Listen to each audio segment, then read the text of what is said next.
kababayan ang iba't ibang ayuda at serbisyo mula sa pamahalaan. Marami pang hamon ang ating susuungin. Ngunit sa ating pagtutulungan, malasakit at pagsisikap, kakayanin natin ang lahat na ito. Sa ating pagkakaisa, makakamit natin ang mas magandang kinabukasan para sa Maguindanao del Sur, sa buong rehiyon ng BARM at sa ating inaantay na bagong Pilipinas. Pagbati sa ating mahal na Pangulo sa pagdalaw dito sa probinsya namin sa Maguindanao del Sur. Napagkasaya po namin, ma'am, dahil nararamdaman po namin ang aming Pangulo ay lumalapit sa amin.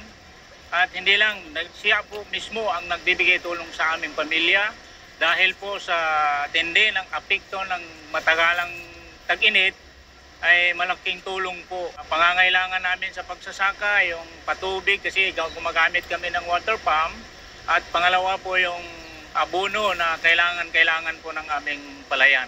Ito pa pala ang mukha ng bagong Pilipinas, na ang Pangulo o ang gobyerno mismo ang lalapit sa taong bayan, ang lalapit sa sambayan ng Pilipino.